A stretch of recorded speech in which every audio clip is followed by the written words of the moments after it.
apostila e a lei, e não abandone a doutrina, que é super importante. Vem comigo!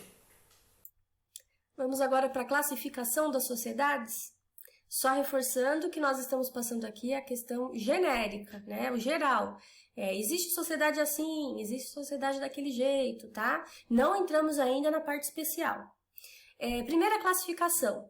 Quanto à personalidade jurídica. Nós falamos no vídeo anterior que para obter a personalidade jurídica precisa do registro.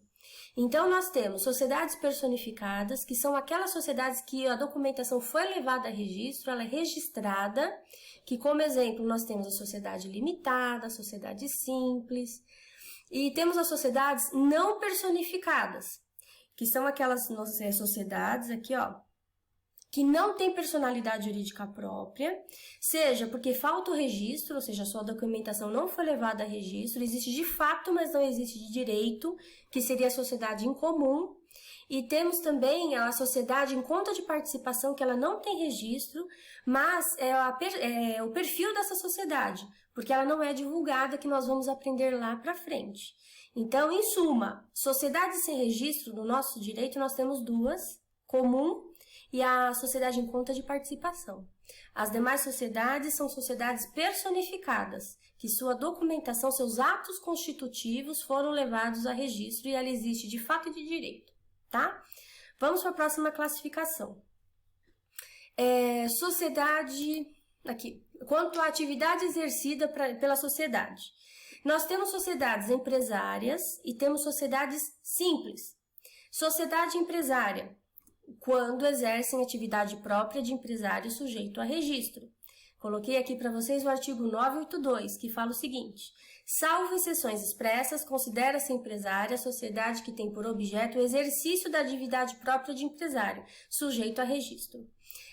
Nós falamos no artigo 966 também, quem era considerado empresário, e nós temos aquele parágrafo único que fala das atividades que não são consideradas empresárias. Aquelas atividades que não são consideradas empresárias são as sociedades simples, tá? A sociedade que ela não exerce atividade empresária é aquela sociedade feita por profissionais liberais, tá? Exceto, lembra da constituição do elemento de empresa, tirando as exceções, tá? De forma geral. Sociedade simples é a sociedade feita por aquelas pessoas do parágrafo único do artigo 966, tá? Então, só para concluir aqui, vou ler a definição. Sociedades simples, por exclusão, são aquelas constituídas para atividades excluídas do regime empresarial, como atividades intelectuais, por exemplo, as atividades artísticas, literárias, científicas e intelectuais, tá? Vamos para a próxima classificação aqui. Quanto à responsabilidade dos sócios. Gente, é muito importante vocês entenderem essa classificação, porque daqui para frente, todas as aulas eu vou falar sobre responsabilidade dos sócios. Então, vamos lá. Existem 3 tipos de responsabilidades dos sócios na sociedade. Aqui, preste atenção, não estou falando da responsabilidade da sociedade, eu estou falando dos sócios, tá? Então, temos a responsabilidade ilimitada, a responsabilidade limitada e a responsabilidade mista. Responsabilidade ilimitada.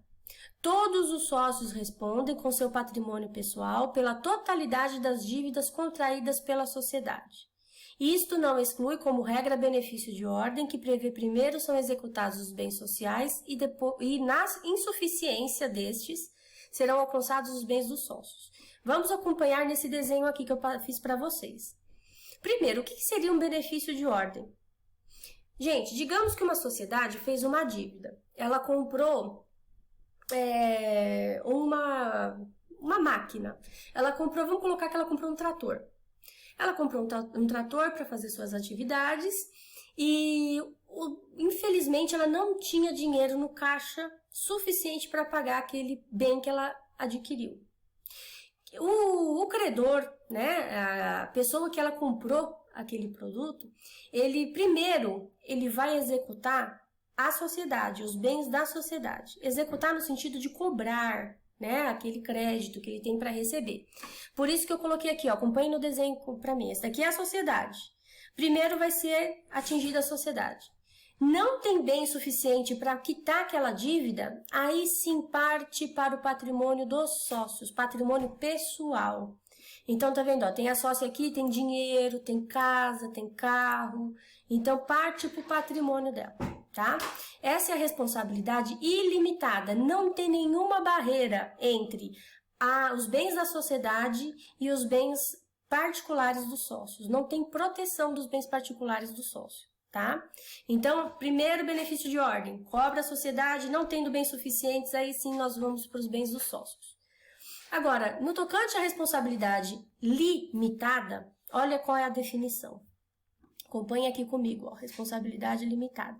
A responsabilidade do sócio é limitada à integralização de sua participação no capital social, não respondendo mais por dívidas sociais a partir de então.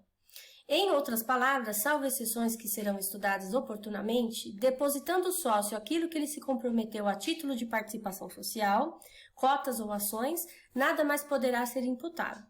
Acompanhe esse desenho aqui comigo. Para montar a empresa, Vanessa deu 50 mil reais. Luana deu 50 mil reais. A empresa tem de capital 100 mil. Só que os sócios dão em dinheiro, no capital inicial, e eles recebem em porcentagem. Então, se a sociedade vale o capital da sociedade tem 100 mil reais, eu dei 50 mil, eu tenho 50% das cotas. E a minha... É lógico que existe a possibilidade de outra definição aí, mas nesse exemplo. E minha sócia também deu 50 mil, tem 50%. A sociedade cresce, tem lucro, e o que vai acontecer naturalmente é o valor, o capital dessa empresa aumentar. Então, o que eu tinha de 100 mil de capital passou a ter 1 milhão.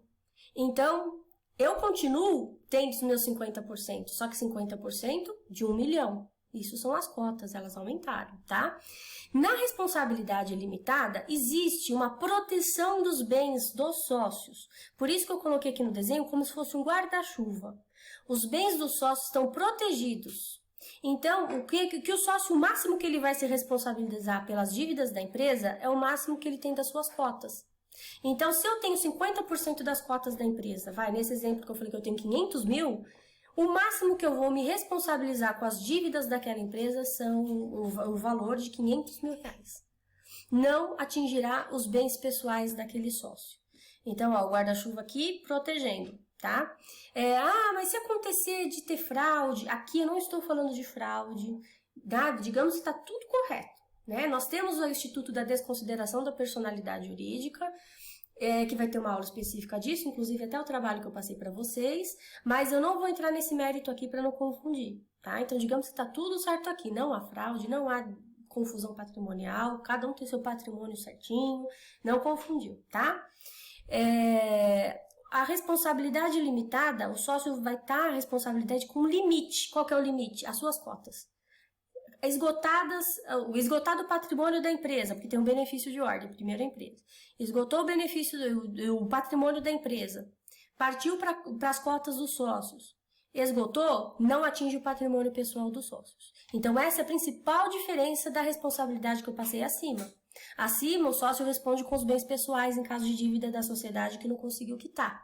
Na parte de baixo aqui, ó, na responsabilidade limitada, não atinge os bens pessoais. Ok? Vamos para a próxima aqui, ó. Responsabilidade mista. Dentro de uma mesma sociedade, eu vou ter sócios que têm a responsabilidade ilimitada e sócios que detêm responsabilidade limitada. Por isso que nós colocamos uma classificação mista.